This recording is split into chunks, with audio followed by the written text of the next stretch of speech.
Hello बच्चों, कैसे हालचाल हैं आप लोगों के। आज हम पढ़ने वाले हैं CMA final cost and management audit का चैप्टर नंबर 12। जी हाँ बच्चों, बहुत ही इंपॉर्टेंट और इंटरेस्टिंग चैप्टर है, बहुत मजेदार चैप्टर है। चैप्टर का नाम है प्यारे बच्चों एवेल्युएशन ऑफ कॉर्पोरेट इमेज।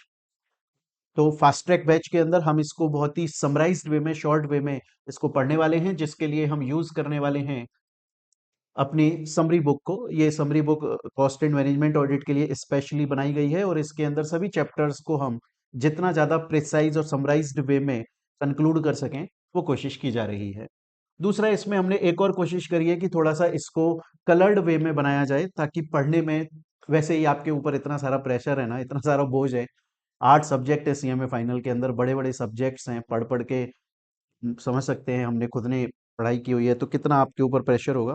कोशिश करिए थोड़ा सा इसको इम्प्रेसिव बनाने की, ताकि पढ़ते टाइम एटलीस्ट कुछ तो अच्छा सा फील हो। चलिए स्टार्ट करेंगे प्यारे बच्चों हम लोग अपना chapter evaluation of corporate image. अच्छा, मैं पढ़ाना स्टार्ट करूं इससे पहले, क्योंकि काफी सारे बच्चों की ये क्वेरीज आती है, टेलीग्राम पर भी आती रहती है, व्हाट्सएप पर कमेंट सेक्शन में, कि सर आप जो ये समरी नोट्स यूज कर रहे हो, क्या हमें इसकी पीडीएफ मिल सकती है। अभी के लिए आप लोगों के लिए पीडीएफ अवेलेबल करवा देंगे इसकी। तो ये चैप्टर 12 की जो पीडीएफ है, इसको आप लोग टेलीग्राम चैनल से डाउनलोड कर सकते हो। उसके अलावा व्हाट्सएप कम्युनिटी है हमारी, उसके ऊपर ये अपलोडेड है, वहां से आप डाउनलोड कर सकते हो। टेलीग्राम चैनल का लिंक, व्हाट्सएप कम्युनिटी का लिंक वीडियो के डिस्क्रिप्शन में साफ साफ दिया हुआ है। आप बिंदास उसको ज्वाइन करके वहां से डाउनलोड कर सकते हो, तो आपको कोई प्रॉब्लम आनी नहीं चाहिए। क्लियर है ये चीज यहां तक। चलिएगा प्यारे बच्चों, स्टार्ट करते हैं हम अपना चैप्टर। हमारे चैप्टर का नाम है प्यारे बच्चों evaluation of corporate image. Sir आखिर ये चैप्टर किस बारे में बात करता है। कॉर्पोरेट इमेज, कंपनी की इमेज। इमेज का मतलब क्या होता है? इमेज का मतलब होता है कंपनी की गुडविल, कंपनी की रेपुटेशन, कंपनी की इमेज। हम इस चैप्टर के अंदर 3 चीजें पढ़ेंगे बेसिकली। सबसे पहले तो हम ये पढ़ेंगे कि आखिर कंपनी की जो कॉर्पोरेट इमेज है उसको बनाया कैसे जाता है, उसको इवॉल्व कैसे किया जाता है। आखिर किसी कंपनी को रेपुटेड कंपनी कब बोला जाता है? कौन कंपनी इतनी बड़ी ब्रांडेड कंपनी बन जाती है कि कस्टमर आंख बंद करके उसके प्रोडक्ट्स को खरीदने के लिए तैयार हो जाते हैं, और कस्टमर बोलता है कि यार ये कंपनी तो रेपुटेड कंपनी है, इस कंपनी का प्रोडक्ट क्वालिटी प्रोडक्ट होगा, और मैं 4 रुपए 10 रुपए ज्यादा खर्च करके इसका प्रोडक्ट लेने के लिए तैयार हूं। क्यों? क्योंकि कस्टमर की नजरों में वो कंपनी एक ब्रांडेड कंपनी है, कस्टमर की नजरों में उस कंपनी की एक पॉजिटिव गुडविल है।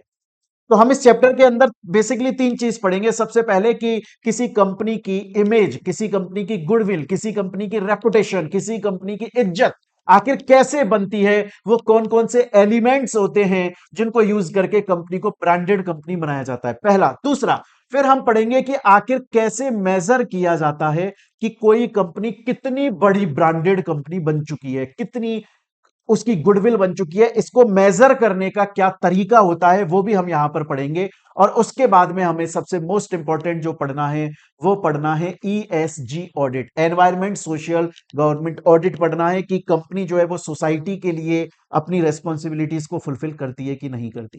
चैप्टर बहुत ही इंटरेस्टिंग है प्यारे बच्चों, इंपॉर्टेंट है एग्जाम के पॉइंट ऑफ व्यू से। और ये चैप्टर इस तरीके का चैप्टर है कि आपको प्रैक्टिकल फील देता है कि हाँ ये सब चीजें मैंने रियल लाइफ में देखी हुई हैं, पढ़ने में और मजा आता है। चलिए स्टूडेंट्स, पहले हम लोग बात करेंगे कि आखिर कंपनी की जो गुडविल है, आखिर कंपनी की जो इमेज है, रेपुटेशन है, उसका क्या इफेक्ट होता है। उसके लिए मैं आप लोगों को यहां पर एक वीडियो दिखाने वाला हूं, देखिएगा प्यारे बच्चे। Nirma Nirma washing powder Nirma, washing powder Nirma, दूध सी सफेदी निर्मा से आए, रंगीन कपड़ा भी खिल खिल जाए, निर्मा ने बांधा तमा। सर आप ये गाना, ये एड हमको क्यों दिखा रहे हैं बच्चों? 90, अगर आपके घर में आपका कोई जानकार रिलेटिव या कोई भी ऐसा बंदा हो जो 90 बॉर्न हो, 90s में पैदा हुआ हो, आप उसे सिर्फ इतना बोलिएगा कि यार निरमा सर्फ पाउडर का ना एडवर्टाइजमेंट का गाना सुना दे। मैं आपको 99% की श्योरिटी देता हूं कि वो बंदा निरमा सर्फ पाउडर का गाना आपको सुना देगा, सुना देगा वो आपको। 90s के टाइम पर जब निरमा सर्फ पाउडर का ये गाना आया था ना, इस एडवर्टाइजमेंट को कैसे बनाया? नॉर्मली एडवर्टाइजमेंट जो है उसमें डायलॉग्स बोल दिए जाते हैं, इसमें सॉन्ग आया, इसमें गाना आया, और वो गाना लोगों के ना जहन में चढ़ गया। जैसे आपको याद होगा एक बार 2011 में कोलाबेरी डी आया था, लोग बस उसको कोलाबेरी डी गुनगुनाते रहते थे, वो जवान पे चढ़ गया। ये निरमा सर्फ पाउडर जो है ना वो जवान पर चढ़ गया। उसका इफेक्ट ये निकल कर आया कि लोगों की नजर में ना वो एक ब्रांड बन गया, वो एक गुडविल बन गई। अब कस्टमर जब किसी शॉप पर जा रहा है, डिपार्टमेंटल स्टोर, परचूनी की दुकान पर जा रहा है, तो वहां पर जाकर वो ये नहीं बोल रहा है कि मेरे को सर्फ पाउडर दे दो, वो बोल रहा है मेरे को निरमा दे दो। क्यों? क्योंकि उसके दिमाग में वो गाना चल रहा है, निरमा निरमा निरमा। मैं आपको एक एग्जांपल देता हूं, फेविकॉल। आप देखिएगा प्यारे बच्चों, इवन आपने अपने ऊपर इस बात को फेस किया होगा। आप बोलोगे सर सही बोल रहे हो, आप कभी अगर कोई चीज आपको चिपकानी होती है और आप शॉप पर खरीदने के लिए गए, बहुत कम ऐसा बाई चांस ऐसा होगा आप बोलोगे भैया चिपकाने के लिए कोई प्रोडक्ट दे दो, क्योंकि ज्यादातर हम बोलते हैं फेविकॉल दे दो, मुंह से निकलता ही है फेविकॉल। इतना बड़ा ब्रांड बन गया है ना वो, कि वो हमारे जहन में फिक्स हो गया है। हमें जब बोलना होता है तो सीधा मुंह से निकलता है फेविकॉल दे दो। अब देखिएगा स्टूडेंट्स, ज्यादातर ऐसा होता है कि जब शॉप पर जाते हो तो बहुत कम होता होगा ऐसा कि आप बोलते होंगे मेरे को टूथपेस्ट दे दो, आप ज्यादातर बोलते होंगे यार मेरे को ना कोलगेट दे दो। देखिए बच्चों, जब रामदेव बाबा आए थे ना, रामदेव बाबा पहले योग गुरु के नाम से फेमस हुए थे। रामदेव बाबा ने पहले खुद की अपनी इमेज बनाई थी, अपनी गुडविल बनाई थी। योगा योगा योगा, योगा से ही होगा, योगा योगा करते रहते थे। और लोग बोलते थे कि यार इतना एज का बंदा है, इतनी उम्र हो चुकी है इनकी, लेकिन देखो कितनी फुर्ती है, कितने एक्टिव है, आज भी कितने यंग है, काले बाल हैं, सफेद बाल नहीं हुए बंदे के, और आज भी पूरी बॉडी फ्लेक्सिबल है, योगा करेंगे योगा करेंगे। और लोग इनके भक्त बन गए, मतलब लोग इनको बहुत पसंद करने लग गए। गुडविल बन गई, ब्रांड बन गई रामदेव बाबा की।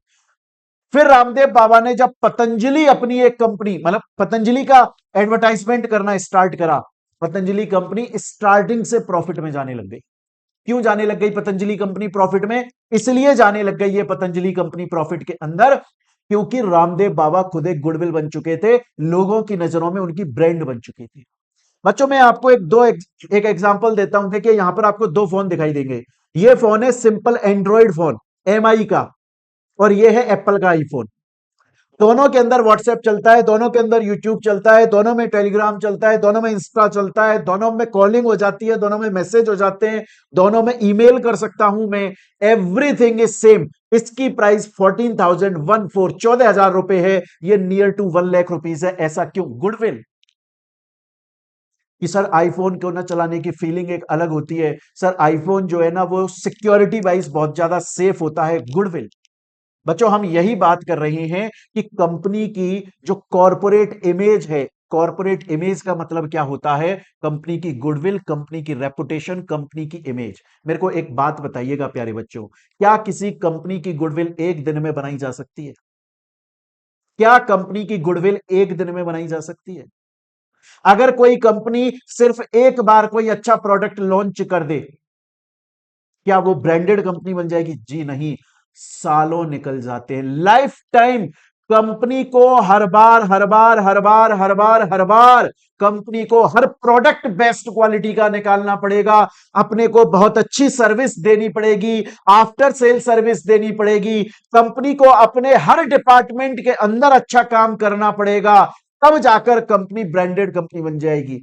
बच्चों अगर आप वर्ल्ड की जो मोस्ट फेमस ब्रांडेड कंपनीज होंगी ना, अगर उनकी हिस्ट्री पढ़ोगे तो आपको पता लगेगा कि उन कंपनीज ने लाइफ टाइम हमेशा कुछ सही किया, तो वो हमेशा के लिए ब्रांड बनी रही। अगर छोटी सी भी आप चूक करके पटक दोगे ना, वहीं पर आपका रेपुटेशन खत्म हो जाएगा। इसका बेस्ट एग्जांपल होता है किंगफिशर। किंगफिशर को किंग ऑफ गुड टाइम बोला जाता था, कि अच्छे वक्त का राजा है किंगफिशर। लेकिन देखो थोड़ी सी गलती हुई, आज किंगफिशर का नाम लेना कोई पसंद नहीं करता। मैं आपको एग्जांपल देता हूं एमएस धोनी का। लोग एमएस धोनी को कितना बड़ा क्रिकेटर मानते हैं, कोई डाउट नहीं है इस बात में। की बार जो आईपीएल हुआ उसमें देखो एमएस धोनी जो है उससे छोटी मोटी गलतियां हो गई, बंदे की पूरी रेपुटेशन जो है मतलब काफी हद तक रेपुटेशन डाउन चली गई। इसीलिए अगर एग्जाम में आपके क्वेश्चन आ जाए कि क्या कंपनी की जो गुडविल है वो एक दिन में या बहुत शॉर्ट स्पेन के अंदर, शॉर्ट टाइम के अंदर बनाई जा सकती है? जी नहीं। कंपनी जो है उसको लाइफ टाइम हमेशा बेस्ट क्वालिटी प्रोडक्ट देना पड़ता है। और गुडविल आखिर बनती कैसे है? आखिर गुडविल बनती कैसे? बच्चों, मैं ये जो शब्द आपको बोल रहा हूं ना कि कंपनी की गुडविल आखिर बनती कैसे है, ये पॉइंट भी बात करता है। ये सेम बात एलिमेंट्स ऑफ कॉरपोरेट इमेज भी बोलते हैं कि आखिर कंपनी की गुडविल बनती कैसी है। और ये सेम बात बिजनेस एंड कॉरपोरेट इमेज, ये जो टॉपिक है, ये टॉपिक और ये टॉपिक ऑलमोस्ट सेम बात बोलता है। इसके लिए मैं आपसे एक क्वेश्चन पूछूंगा समझाने के लिए। अब जो मैं आपसे क्वेश्चन पूछने वाला हूं प्यारे बच्चों, उसमें आप लोगों को ये थर्ड पॉइंट समझ में आ जाएगा। ये पूरा टॉपिक जो कि है elements of corporate image, exam में क्वेश्चन आ सकता है, ये समझ में आ जाएगा। बिजनेस एंड कॉर्पोरेट इमेज, ये समझ में आ जाएगा। मैं आपसे एक सिंपल सा क्वेश्चन पूछूंगा प्यारे बच्चों। मैं आपसे ये पूछना चाहता हूं कि मुझको एक बात बताइए, एक कंपनी है, वो कंपनी अच्छी क्वालिटी का प्रोडक्ट देती है। क्या सिर्फ अच्छी क्वालिटी का प्रोडक्ट देने की वजह से वो कंपनी रेपुटेड और ब्रांडेड कंपनी मान ली जाएगी? जी नहीं सर। सिर्फ अच्छी क्वालिटी का प्रोडक्ट देने से कोई ब्रांडेड कंपनी नहीं बन जाती, रेपुटेड कंपनी नहीं बन जाती। कंपनी को अगर अच्छी ब्रांड बनना है, अच्छी रेपुटेशन, तो उसे हर फील्ड में अच्छा काम करना पड़ेगा। जैसे उसके प्रोडक्ट की क्वालिटी अच्छी होनी चाहिए, वो टाइमली सर्विस प्रोवाइड करे, आफ्टर सेल सर्विस अच्छी होनी चाहिए। ऐसा नहीं होना चाहिए कि एक बार प्रोडक्ट बेच दिया, उसके बाद ग्राहक से बोल रहे हो भैया तू कौन, मैं खामका, मैं तेरे को जानता नहीं। ऐसा नहीं होना चाहिए। उसके अलावा आपकी कंपनी के अंदर जो एम्प्लॉइज काम कर रहे हैं, आपको उनको से उनकी सेफ्टी, उनके हेल्थ का ध्यान रखना पड़ेगा। सीएमए इंटर में आपने लॉ सब्जेक्ट में फैक्ट्रीज एक्ट पढ़ा है, सेम बात है, एम्प्लॉइज की सेफ्टी का ध्यान रखना पड़ेगा आपको। बच्चों आप देखिए, जो बड़े बड़े लीडर होते हैं ना, जो बहुत रेस्पेक्टेड लोग होते हैं ना, पता है घर में उनके जो काम करता है, वो लोग घर में काम करने वाले लोगों को सर्वेंट नहीं बोलते, वो बोलते हैं ये मेरा हेल्पर है, हेल्पर। कंपनी अगर अपने एम्प्लॉयज को सिर्फ एक वर्कर या लेबर ना समझ के, बल्कि अपनी कंपनी का इंपॉर्टेंट पार्ट समझती है और उनको प्रॉपर फैक्ट्रीज एक्ट के, वेजेस एक्ट के, सब के राइट्स देती है, वर्कमैन कंपनसेशन एक्ट के राइट्स देती है, उनकी हेल्थ की सेफ्टी रखती है, कंपनी हमेशा एफिशिएंटली, इफेक्टिवली काम कर रही है, कंपनी के ऊपर कभी कोई पेनल्टी नहीं लगती है, कंपनी कभी कोई इलीगल काम नहीं करती है, बल्कि गवर्नमेंट ये बोलती है कि यार ये कंपनी इतनी बढ़िया है ना कि हमें इसके ऊपर बहुत ज्यादा सर्विलांस, निगरानी रखने की जरूरत नहीं पड़ती। इवन गवर्नमेंट एजेंसी उसके लिए फेवर में बोल रही है। कंपनी इस तरीके की है कि जो बैंक या फाइनेंशियल इंस्टीट्यूशन जिससे कंपनी ने लोन लिया हुआ है, उसको टाइम पे रीपेमेंट कर रही है। कंपनी इस तरीके की है कि उस कंपनी के अंदर जो एम्प्लॉयज काम कर रहे हैं, उनको सही तरीके से जो डिजर्व करता है उसको प्रमोशन दिया जा रहा है। कंपनी इस तरीके की है कि कंपनी का अपने कस्टमर्स के साथ में जो कस्टमर रिलेशनशिप है, वो एकदम परफेक्ट तरीके से है, कस्टमर को सही बिहेवियर के साथ में किया जाता है। और कंपनी इस तरीके की है कि जो कम्युनिटी, देखो कम्युनिटी और कस्टमर में डिफरेंस होता है। कस्टमर वो होता है जो पब्लिक का पार्ट है, लेकिन वो हमारा कस्टमर है, उसने हमारे अंदर इन्वेस्ट किया है, हमसे कुछ खरीदा है। कम्युनिटी वो है जो प्रॉपर एक पब्लिक है, हो सकता है वो हमारा कस्टमर हो, नहीं भी है तो नॉर्मल कस्टमर, नॉर्मल कम्युनिटी। बहुत सारी पता है कंपनीज ऐसी होती हैं कि अगर कोई पब्लिक उनका कुछ प्रोडक्ट नहीं खरीद रही है, तो उन्हें वो ये फील कराते हैं कि यार ये लोग तो हमारे प्रोडक्ट को डिजर्व ही नहीं करते। ऐसा नहीं होना चाहिए, फिर आप रेपुटेड कंपनी नहीं बन पाओगे। आपको कम्युनिटी को, चाहे वो आपका प्रोडक्ट खरीद रहे हैं कि नहीं, जैसे सपोज करो आज मैं एक टीचर हूं, आज सपोज करो कि मैं ऑफलाइन पढ़ा रहा हूं, एग्जाम ऑनलाइन में तो पता नहीं चलता, ऑफलाइन पढ़ा रहा हूं। सपोज करो मेरे साथ में एक टीचर और पढ़ा रहा है। सपोज करिए कि हमारे इंस्टीट्यूट में 500 बच्चे आ रहे हैं, जिसमें से 400 मेरे से पढ़ रहे हैं, 100 मेरे से नहीं पढ़ रहे हैं, फॉर एग्जाम्पल। तो लीडर कब बनेगा आदमी? ऐसा नहीं होना चाहिए जो 400 नहीं पढ़ रहे हैं उससे सही से बात भी नहीं कर रहे हो, उसके साथ में रिलेशनशिप अच्छी नहीं, अरे नहीं, चाहे वो कम्युनिटी का पार्ट है, चाहे से वो आपसे कनेक्टेड है या नहीं है, चाहे से उन्होंने आपका प्रोडक्ट नहीं खरीदा, फिर भी आपका उनके साथ में रिलेशन बहुत अच्छा होना चाहिए। इवन कंपनी वो ब्रांडेड कंपनी बोला जाता है जिसका कॉम्पिटिटर के साथ में भी अच्छा रिलेशन। और यही बात बच्चों, ये पॉइंट्स बोलते हैं। देखिएगा एक बार पढ़ते हैं इनको हम लोग। देखिए बच्चों,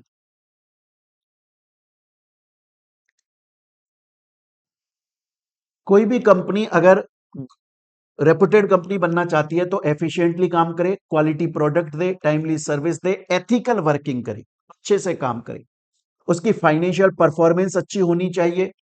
कंपनी जो है वो प्रॉपर अपनी ब्रांड को ऊंचाई पर ले जाने के लिए काम कर रही है। कंपनी जो है वो नए इनोवेशन, ऐसा नहीं है पुराने धड़े पर ही चल रही है कि नहीं हम तो हमेशा से ऐसे, मेरे बाप दादा ऐसे ही काम करते थे, हम तो ऐसे ही काम करेंगे, हम तो रजिस्टरों में ही अपने रिकॉर्ड्स बनाया करेंगे। नहीं, इनोवेशन के साथ में काम कर रही है, नई टेक्नोलॉजी के साथ में काम कर रही है। कंपनी के अंदर जो एम्प्लॉयज हैं उनको प्रॉपर सेफ्टी रखी जा रही है, वर्कर्स की सेफ्टी रखी जा रही है। और कंपनी का जो रिलेशन है, चाहे से कस्टमर से, चाहे से जनरल कम्युनिटी से, चाहे से स्टेक होल्डर, स्टेक होल्डर में कॉम्पिटिटर भी आता है, गवर्नमेंट भी आती है, बैंक फाइनेंशियल भी आता है, सबके साथ में अच्छा रिलेशन है। कंपनी तब एक ब्रांड मानी जाती है जब कंपनी की जो वेबसाइट है ना वो एकदम सिंपल मैनर में डिजाइन की गई। आप देखिएगा, आप बहुत बार कंपनीज की वेबसाइट पर जाएंगे तो आपको कंपनी की वेबसाइट पर जा चले जाओगे ना, और आपको कोई चीज ढूंढनी है तो वेबसाइट इतनी ज्यादा कॉम्प्लेक्स होती है कि हमें ढूंढने में ही बहुत टाइम हो जाता है और इरिटेशन हो जाता है। जैसे मेरे को जब अपनी वेबसाइट बनवानी थी तो डेवलपर ने मेरे से पूछा कि सर कैसी वेबसाइट बनानी है। मैंने कहा यार देख, कलर वलर ये सब तो मैं नहीं जानता हूं, ये सब तुम्हारा काम है। मेरे को सिंपल सी ऐसी वेबसाइट बनानी है कि कोई भी बच्चा अगर वेबसाइट पर आए तो पहली बात तो ऐसे भरी ना हो, खाली खाली सी एकदम ऐसे दूर दूर प्यारी सी नजर आए। और बच्चे को क्लास लेनी है तो ऊपर ही नजर आ जाए, ये क्लास का सेक्शन है, दबाओ, कौन सी क्लास लेनी है खरीद लेगा। या उसे कुछ और देखना है तो सिंपल होनी चाहिए, ताकि कनेक्ट तो कर सके ना कम से कम। उसके अलावा आपकी कंपनी ब्रांड कब बन पाएगी, आपकी कंपनी ब्रांड बन पाएगी जब आपके प्रोडक्ट की क्वालिटी, सर्विस की क्वालिटी अच्छी है, आप टाइम पर अपने बिल पे कर रहे हो। आप सपोज करो एक कंपनी है, वो बोलती है मैं बहुत ब्रांडेड कंपनी हूं, अब किंगफिशर, किंगफिशर बोलती है मैं तो बहुत ब्रांडेड कंपनी हूं। अबे काय की ब्रांडेड कंपनी है यार तू? तूने ना तो लोन का टाइम पे रिपेमेंट किया, ना पब्लिक के डिवेंचर्स टाइम पे रिडीम किए, ना जो पब्लिक से डिपॉजिट लिया था उसका टाइम पे रीपेमेंट। काय की ब्रांडेड कंपनी है यार तू? इलेक्ट्रिसिटी का बिल तो तूने टाइम पर भरा नहीं। आज आप देखिए अनिल अंबानी है, अनिल अंबानी को कोई इज्जत नहीं देता, मुकेश अंबानी जी को इज्जत देते हैं क्योंकि उनकी रेपुटेशन है। अनिल अंबानी है, कितना उनके ऊपर लोन चढ़ा हुआ है, कितना लोगों का पैसा उन्होंने लिया हुआ है और अब तक रीपेमेंट नहीं कर रहे हैं।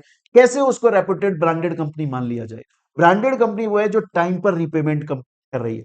ब्रांडेड कंपनी वो है जो कि उस कंपनी के अंदर जो लोग काम कर रहे हैं, एम्प्लॉइज, आज आप सीएमए बन जाओगे, सीएमए बनने के बाद जब आप कंपनी के अंदर जॉब करोगे, आप सपोज करो आपका पहला पैकेज लगा 12 लाख का, 12 लाख पर एनम। आप बोलोगे यार मैं सीएमए इतनी रेपुटेड डिग्री लेकर बैठा हूं, सिर्फ 12 लाख रुपए कमाऊंगा, 1 लाख रुपया महीना का कमाऊंगा। लेकिन आप दिल पे पत्थर रख के बोलते हो कि चलो यार कोई बात नहीं, अब की बार ना शुरू शुरू में ऐसा कर लेते हैं, फिर उसके बाद में मैं इतना डेडिकेशन के साथ में काम करूंगा ना, कंपनी मेरे को बहुत अच्छा खासा हाइक देगी। आप सपोज करो 1 साल तक बढ़िया काम करा भाई आपने, अब 1 साल एक्सपायर हो गया, उसके बाद में कंपनी ने आपका प्रमोशन ही नहीं किया, आप क्या बोलोगे? थर्ड क्लास कंपनी है, दूसरी कंपनी में जा रहा हूं छोड़कर। वहीं पे कंपनी की गुडविल डाउन हो गई जो अपने एम्प्लॉइज को सेटिस्फाई नहीं कर पा रही। स्टूडेंट बोलता है सर मेरे को एक बार यहां तक समझ में आ गया। तो बच्चों अभी तक हम लोगों ने जो पढ़ा वो क्या देखा? हम लोगों ने देखा कि कॉर्पोरेट इमेज का मतलब होता है कंपनी की goodwill, reputation, image of company. और कंपनी को गुडविल को बनाने के अंदर बहुत ज्यादा टाइम लगता है, आज एक दिन के अंदर गुडविल नहीं बन जाती है। और उसके अलावा कंपनी की गुडविल, जो कंपनी की इमेज जो बनती है, वो सिर्फ ऐसा नहीं है कि कुछ चीजें ठीक कर ले कंपनी और गुडविल बन जाएगी। कंपनी को अपने हर डिपार्टमेंट के अंदर बेस्ट होना पड़ता है, उसे क्वालिटी प्रोडक्ट बनाना पड़ता है, उसे टाइमली सर्विस देनी पड़ती है, उसे आफ्टर सेल सर्विस देनी पड़ती है, उसके बाद में उसे अपनी वेबसाइट का डिजाइन अच्छा बनाना पड़ता है, उसके बाद में उसको प्रमोशन देना पड़ता है, उसके बाद में उसे वर्कर्स की सेफ्टी का ध्यान रखना पड़ता है, उसके बाद में उसके जो रिलेशन है, चाहे से वो कस्टमर के साथ, स्टेक होल्डर के साथ, गवर्नमेंट के साथ, सबके साथ में अच्छा होना चाहिए। और सबसे मोस्ट इंपॉर्टेंट, उस कंपनी, उस ब्रांड का जो नाम है ना, वो थोड़ा डिसेंट नाम होना चाहिए। सर डिसेंट नाम होना चाहिए, इसका क्या मतलब होता है? यार आप लोगों ने ना दोस्तों एक बिजनेस का नाम सुना होगा, उसका नाम है चाय सुट्टा बार। ये एक्चुअली में बिजनेस का नाम है और बहुत यंग लड़कों ने, 3 लड़के थे, उन्होंने ये स्टार्ट किया था और उस टाइम स्टार्टअप था, फिर ये फेमस हो गया और बहुत बड़ी फ्रेंचाइज बन गई है इंडिया के अंदर। यहां पर मिलती सिर्फ चाय है, लेकिन क्योंकि यंग जनरेशन में ये स्लैंग फेमस होता है, चाय सुट्टा बार, स्लैंग फेमस है ये, इसके लिए इन्होंने ये बना दिया कि फेमस हो जाए। आप मुझे एक बात बताइए, आप अगर यहां पर चाय पीने के लिए जाओगे इस प्लेस पर, आप चले जाओगे खुद, मान गए आपको, चलो आप चले जाओगे खुद, आप अपने फ्रेंड को ले जाओगे, क्या आप अपनी सिस्टर को लेकर जाओगे? इतना मॉडर्न नहीं हुए ना हम, अमेरिका के तो नहीं बने, अमेरिकन नहीं बन पाए अभी, वेस्टर्न पूरी तरह से नहीं आया है। अपनी मॉम को नहीं ले जाएंगे, बड़े भाई को ले जाएंगे, चलो ठीक है, क्योंकि थोड़ा ना डिसेंट नहीं है। वहीं पे देखो कंपनी का नाम है रिलायंस, नाम नाम बोल रहा है रिलायंस, मतलब भरोसा। ऑब्वियसली ब्रांड वाली फेमस फीलिंग आ रही है, तो कंपनी का जो नाम है ना, जो आप अपना नाम चूज कर रहे हो, वो भी करेक्ट नाम चूज करना चाहिए। स्टूडेंट बोलता है सर मेरे को यहां तक की बात एकदम मस्त और शानदार तरीके से समझ में आ गई, यहां तक कोई भी दिक्कत नहीं है, अब चलते हैं सर हम लोग आगे, अब चलते हैं सर हम लोग आगे। नेक्स्ट, नेक्स्ट आ जाता है image versus images. Image versus images, इसका क्या मतलब है? इसका मतलब ये होता है प्यारे बच्चों, देखो इसका मतलब क्या होता है, सपोज करो मोहित बंसल क्लासेस, मोहित बंसल क्लासेस एक कंपनी है, क्लियर ये चीज। अब हुआ ऐसा कि हमने हमारा जो सप्लायर था, हमने हमारे सप्लायर को बुक्स प्रिंट करने का ऑर्डर दिया और हमने उसे एक डेट बोली कि इस डेट तक इसको प्रिंट कर देना, और वो लेट कर, हमें लगा कि यार लेट होने पर आ गए, मतलब ये उस डेट तक शायद प्रिंट करके नहीं दे पा रहे, डेट नजदीक आ गई थी। तो हमने सप्लायर से बोला भैया हमें कुछ नहीं पता, हमें इस डेट पर चाहिए ही चाहिए, हर हालत में बुक चाहिए। उसने बोला सर 2-5 दिन तो हर कोई लेट हो जाता है। मैंने कहा नहीं भाई, हमें चाहिए, अगर आपने उस दिन हमें बुक नहीं दी, हम आपसे कॉन्ट्रैक्ट कैंसिल करके किसी और को दे देंगे, क्योंकि यहां पर स्टूडेंट बुक्स ऑर्डर कर रहे हैं। अगर आप हमें लेट प्रिंट करके दोगे तो हम यहां से लेट डिस्पैच करेंगे, लेट डिस्पैच करेंगे तो लेट डिलीवरी होगी, और स्टूडेंट की नजरों में वो हमारा नेगेटिव हो जाएगा काम। तो हमने बोला चाहे कुछ भी हो जाए सेम डे हमें प्रिंट चाहिए, तो उसने किसी और का काम छोड़ के हमारा पहले काम किया।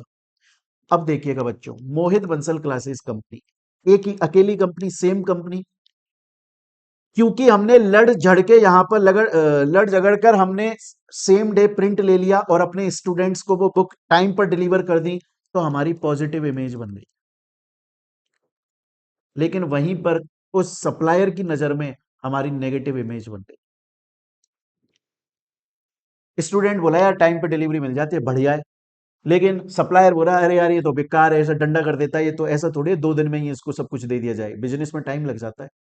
एक सिंगल कंपनी की इमेज कुछ लोगों की नजर में पॉजिटिव हो सकती है, कुछ लोगों की नजर में नेगेटिव हो सकती है, कोई बड़ी बात नहीं। लेट सपोज मैं आपसे बोलता हूं कि आज आईफोन है, बहुत सारे ऐसे लोग हैं, जब मैंने खुद आईफोन नहीं लिया था और मैं अफोर्ड भी नहीं कर सकता था, आज से काफी साल पहले, 6-7 साल पहले, मेरे को आईफोन जो है ना, वो नेगेटिव इमेज थी एप्पल की मेरी नजरों में, कि जबरदस्ती का इतना महंगा देता है यार, क्या जरूरत है, क्या इसके बिना लाइफ नहीं चल रही है, क्या हम सिंपल फोन से काम नहीं कर सकते क्या?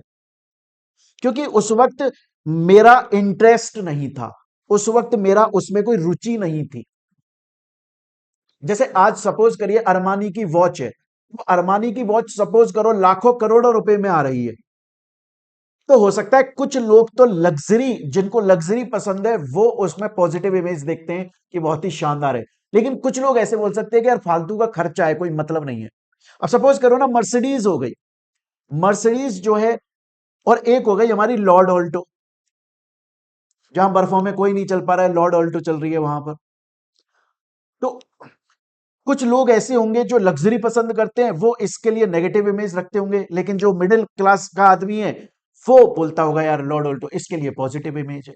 इमेज वर्सेस इमेजेस का मतलब होता है एक कंपनी की इमेज पॉजिटिव भी हो सकती है कुछ लोगों की नजरों में, और नेगेटिव भी हो सकती है। स्टूडेंट बोलता है सर मेरे को यहां तक की बात समझ में आ गई, बट एट द एंड हम कैसे बोलते हैं कि कोई कंपनी सच में, अगर मैं आपसे, अगर एग्जाम में यह क्वेश्चन आ जाए कि सर कंपनी की बाकी सब चीजों को छोड़ दो, सिर्फ बिजनेस की परफॉर्मेंस को देखते हुए, बाकी सब चीजों को छोड़ दो सर, कंपनी की बिजनेस परफॉर्मेंस को देखते हुए, बिजनेस की परफॉर्मेंस को देखते हुए कैसे बताया जा सकता है कि कंपनी रेपुटेड है कि नहीं। देखो यार भैया, देखो, सपोज करो कोई कंपनी का एक मेन प्रोडक्ट है जिसकी वजह से कंपनी जानी जाती है। हालांकि कंपनी अदर प्रोडक्ट्स भी बेचती है, लेकिन मेनली इस प्रोडक्ट के लिए जानी जाती है। अगर ये मेन प्रोडक्ट कंपनी का सक्सेसफुल है और प्रॉफिट जनरेट कर रहा है, कंपनी प्रॉफिटेबल कंपनी है। अगर कंपनी का बिजनेस फाइनेंशियली साउंड है, माना जाएगा हाई रेपुटेशन। अगर कंपनी का जो मेन कोर बिजनेस है, कोर बिजनेस, तो कंपनी को सक्सेसफुल माना जाएगा। अगर कोर बिजनेस ही डाउन चला गया, देखो इसका बेस्ट एग्जांपल है सलमान खान। देखो आप, सलमान खान की मूवी सुपरहिट जाती हैं और उसकी फैन फॉलोइंग बहुत ज्यादा है, उसी की वजह से उसे बिग बॉस में लाया गया, क्योंकि उसकी फैन फॉलोइंग है, लोग उसे देखते हैं। उसी की वजह से उसे अवार्ड शो एंकरिंग कराई जाती है, हर जगह उसको बुलाया जाता है, फैन फॉलोइंग है। लेकिन अभी उसकी मूवी फ्लॉप हुई, सिकंदर मूवी एकदम सुपर फ्लॉप हो गई। उसकी वजह से देखो काफी सारी जगह पर अब उसका, क्यों? क्योंकि उसका जो मेन कोर बिजनेस है मूवी, अगर वही डाउन जा रहा है, तो कंपनी माना जाएगा बंद होने पर आ गई है, कंपनी लॉस मेकिंग कंपनी है, रेपुटेड कंपनी नहीं है।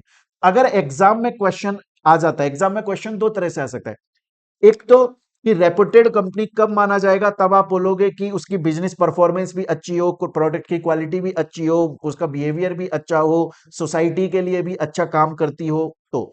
लेकिन अगर एग्जाम में क्वेश्चन आ जाए कि सिर्फ बिजनेस परफॉर्मेंस के बेसिस पे बताइए कंपनी को कब रेपुटेड कंपनी माना जाएगा, तो आप बोलोगे एक तो बिजनेस उसका फाइनेंशियली साउंड होना चाहिए, लॉस में नहीं चल रही हो। दूसरा, उसका जो मेन कोर बिजनेस है ना, मतलब जिस जो उसका एग्जैक्ट बिजनेस है जिसके लिए वो जानी जाती है, वो प्रॉफिटेबल होना चाहिए असली।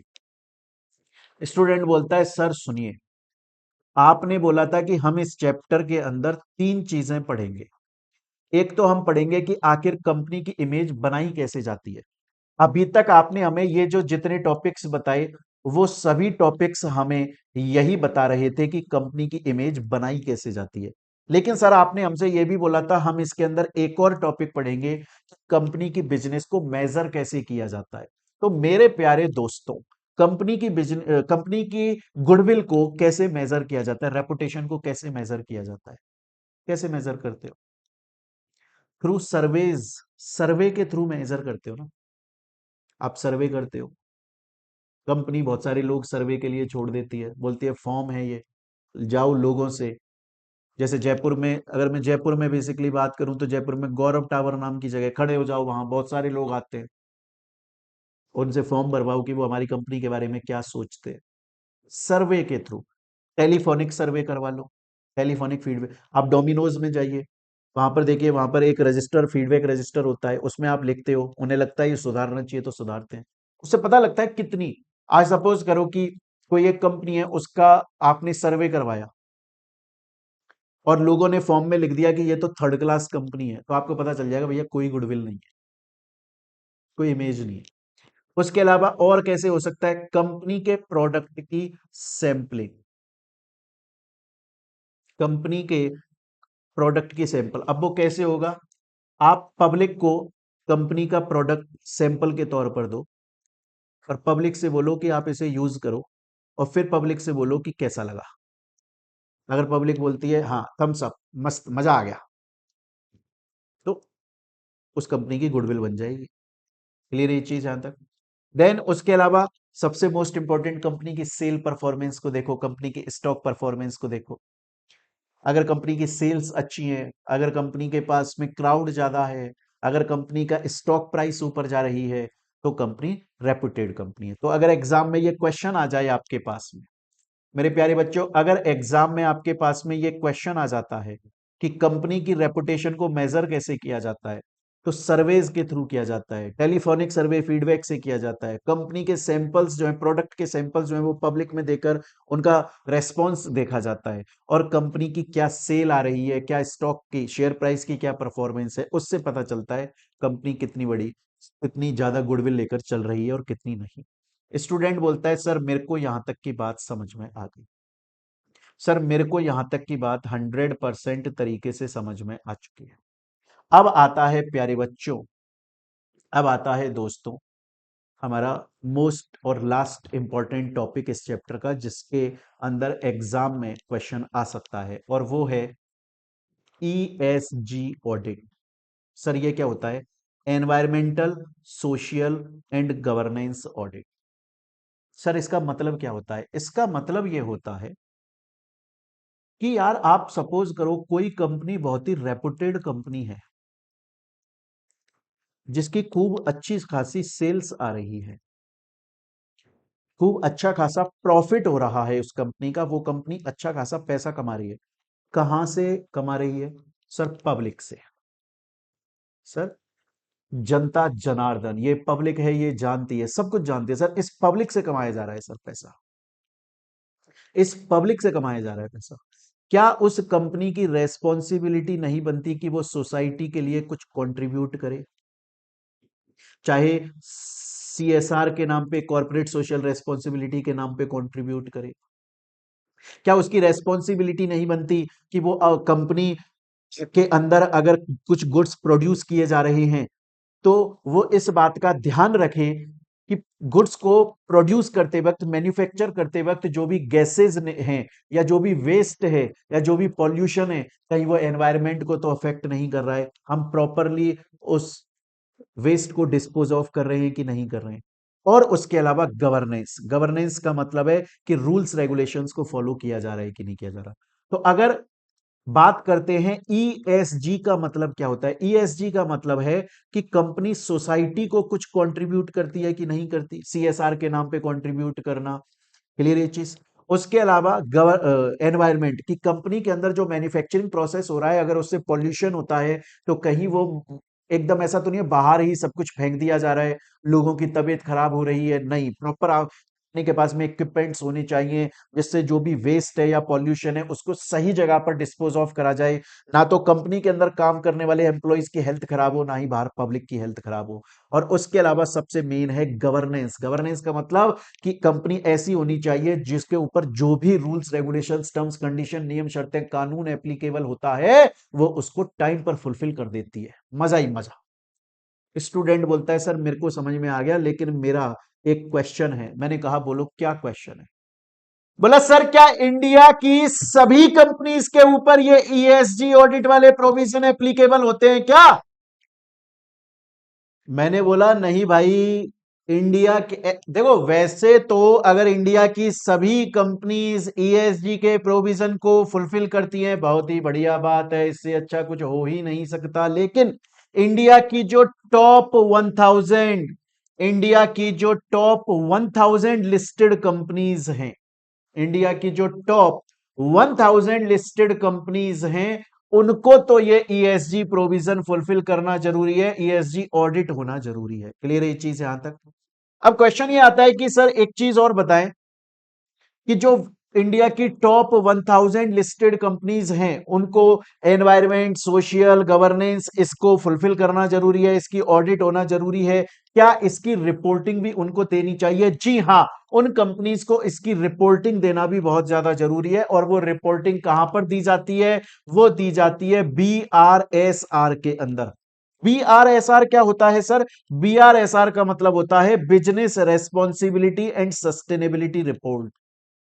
Business responsibility and sustainability report, ये एक रिपोर्ट होती है। अगर आप लोग ग्रुप 3 का पेपर नंबर 13 लॉ सब्जेक्ट पढ़ रहे हो, तो उसमें आपने कॉर्पोरेट गवर्नेंस चैप्टर पढ़ा होगा, उसके अंदर बीआरएसआर को आपने बहुत डिटेल में पढ़ा होगा। मैं बता देता हूं, सेबी ने, securities exchange board of India ने 2022-23 फाइनेंशियल ईयर के बाद से जो टॉप 1000 लिस्टेड कंपनीज हैं, उनके लिए मैंडेटरी कंपलसरी कर दिया कि उनको बीआरएसआर रिपोर्ट में डिस्क्लोजर देना पड़ेगा। सर किस बात का डिस्क्लोजर? 9 प्रिंसिपल्स हैं, 9 प्रिंसिपल्स हैं, वो 9 प्रिंसिपल्स को कंपनी फुलफिल कर रही है कि नहीं कर रही, इस बात का डिस्क्लोजर देना पड़ेगा। सर वो 9 प्रिंसिपल्स किस बारे में बात करते हैं? वो ईएसजी के बारे में ही बात करते हैं। और बच्चों हमने अपनी इस समरी बुक के अंदर, ये समरी बुक अभी प्रोसेस में चल रही है, अभी बनाई जा रही है इसको,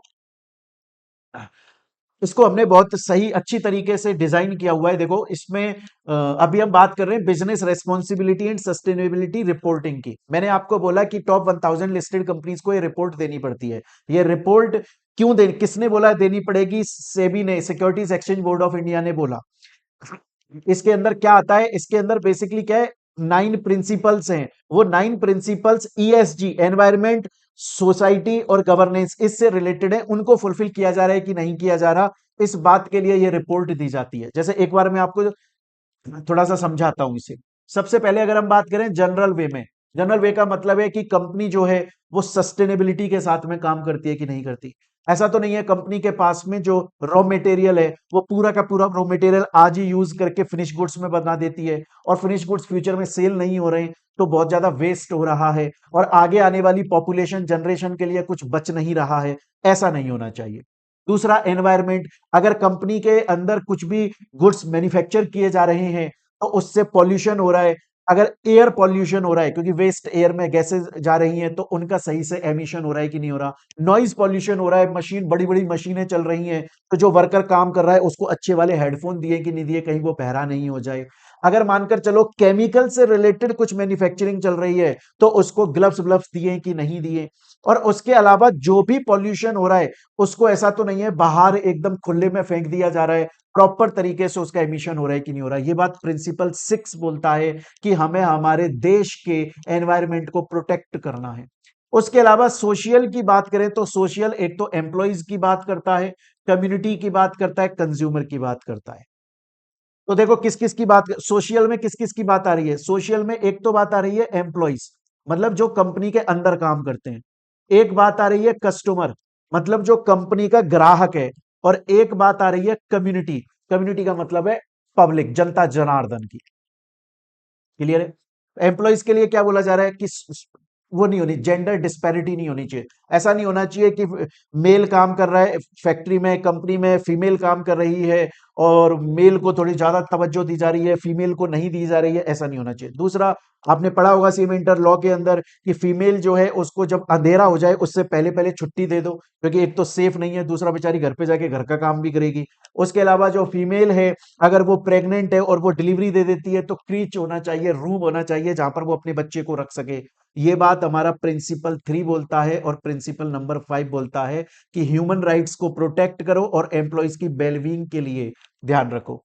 बात आती है कम्युनिटी, कम्युनिटी का मतलब है पूरी सोसाइटी, जो पूरा समाज है, चाहे से वो हमारा कस्टमर है नहीं है, जो समाज, जनता जनार्दन जो है, उनका सोशल इंपैक्ट असेसमेंट की कहीं हम उनको कोई गलत प्रोडक्ट तो नहीं दे रहे हैं, हम अपनी कॉर्पोरेट सोशल रेस्पॉन्सिबिलिटी को टाइम पर फुलफिल कर रहे हैं कि नहीं कर रहे हैं, सीएसआर को। क्लियर है ये चीज? ये प्रिंसिपल 8 बोलता है इसके लिए। और उसके बाद आता है कंज्यूमर, कंज्यूमर का मतलब होता है जो कस्टमर है, जो हमको पैसा दे रहा है, जिससे हमारी जेब में पैसा आ रहा है, रोजी रोटी चल रही है, कहीं हम उसको कोई गलत प्रोडक्ट तो नहीं दे रहे हैं, कोई ऐसा प्रोडक्ट तो नहीं दे रहे हैं जिसके अंदर केमिकल है, लोग पिएंगे और उनको हेल्थ से रिलेटेड कोई डिसऑर्डर हो जाए, ऐसा नहीं होना चाहिए। अगर कंज्यूमर की कोई भी कंप्लेंट आ रही है तो टाइम पर उसको सॉल्व किया जा रहा है कि नहीं किया जा रहा। अगर कंज्यूमर का हमारे पास में डेटा है तो डेटा की प्राइवेसी हम रख रहे हैं कि नहीं रख रहे हैं, कहीं उसके डेटा को दूसरी कंपनीज को बेच तो नहीं रहे हैं। ये बात प्रिंसिपल 9 बोलता है कि कंपनी रेस्पॉन्सिबल है अपने कंज्यूमर्स के लिए। और लास्ट आता है गवर्नेंस, गवर्नेंस बोलता है कि भैया आपको गवर्नमेंट के जितने रूल्स रेगुलेशन है टाइम पर फुलफिल करने चाहिए, आप किसी को ब्राइब नहीं दोगे, आप करप्शन नहीं करोगे। और ये बात हमारा प्रिंसिपल 1 बोलता है कि कंपनी एथिकली काम करेगी, जो भी काम करेगी ट्रांसपेरेंट मैनर में, पारदर्शिता मैनर में काम करेगी, और कंपनी अकाउंटेबल होगी, कंपनी आंसरेबल होगी आगे आने वाले लोगों के लिए। क्लियर है ये चीज यहां तक? बच्चों ये सिंपल सा चैप्टर है आप लोगों का, इवेल्युएशन ऑफ कॉर्पोरेट इमेज। मैं एक बार दोबारा से इसको रिवीजन के यहाँ पे समराइज कर देता हूं जल्दी से। हमने पढ़ा कॉर्पोरेट इमेज का मतलब है कंपनी की गुडविल होनी चाहिए, एक दिन में नहीं बनती, काफी टाइम लगता है।